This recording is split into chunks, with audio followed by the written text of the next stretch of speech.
చేనేతలను ఆదుకోవడంలో వైసీపీ ప్రభుత్వం విఫలమైందని టీడీపీ యువనేత నారా లోకేష్ ఆరోపించారు. అన్నమయ్య జిల్లా మదనపల్లి చేనేత వృత్తి కార్మికులతో ఆయన ముఖాముఖి నిర్వహించారు. చేనేతలు ఎదుర్కొంటున్న పలు సమస్యల్ని నారా లోకేష్ దృష్టికి వారు తీసుకొచ్చారు. స్పందిస్తూ రాష్ట్రంలో 60 మంది చేనేత కార్మికులు ఆత్మహత్యలు చేసుకుంటే వారి కుటుంబాలకు ఇంతవరకు నష్టపరిహారం చెల్లించలేదని విమర్శించారు. ఇచ్చిన హామీలు తొంగలో తొక్కి చేనేత కార్మికులను మోసం చేశారని మండిపడ్డారు. తెలుగుదేశం పార్టీ అధికారంలోకి వస్తే చేనేత కార్మికులకు ఇంటి స్థలాలతో పాటు నేతన్నలు నేసే వస్త్రాలకు గిట్టుబాటు ధర కల్పించి విద్యుత్ వినియోగానికి సబ్సిడీలు కల్పించి అన్ని రకాలుగా ఆదుకుంటామని తెలిపారు నారా లోకేష్. అనేది అందరి కళ.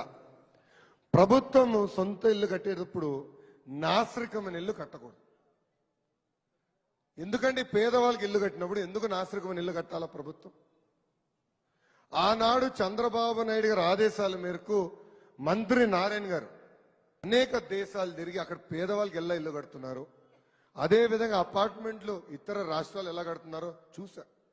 దాంట్లో భాగంగా 10 లక్షల మందికి తల్లి G+3 అపార్ట్మెంట్లు కట్టిన ఘనత కూడా తెలుగుదేశం పార్టీ తల్లి. అది కూడా అలాంటి అపార్ట్మెంట్లు కాదమ్మా, ఇటుక వాడలేదు తల్లి, డైరెక్ట్ సిమెంట్ పోసాం తల్లి. మీరు మేకలు కొడితే దిగదు తల్లి, మీరు మేకలు కొడితే ఇంటికి దిగదు. వంటగదిలో గ్రనైట్ టాప్ వేసాం తల్లి. ఫ్లోరింగ్ కి వాడిన టైల్స్ సచివాలయంలో వాడిన టైల్స్, తలుపు చెక్క తలుపు, కిటికీలు UPVC కిటికీలు. అట్లా అద్భుతమైన ఎన్టీఆర్ గృహాలు ఆనాడు కడితే జగన్ రెడ్డి వచ్చి ఇంత ఖర్చు అవుతుందా, దీంట్లో కూడా డబ్బులు తినేస్తున్నారని ఆరోపణలు చేశారు. ఇప్పుడు నేను అడుగుతున్నా, గత 3 సంవత్సరాలు 9 నెలలుగా ఒకటన్నా ఆయన కట్టాడా అని ఆలోచించాను. ఒక్కటి కూడా కట్టలా.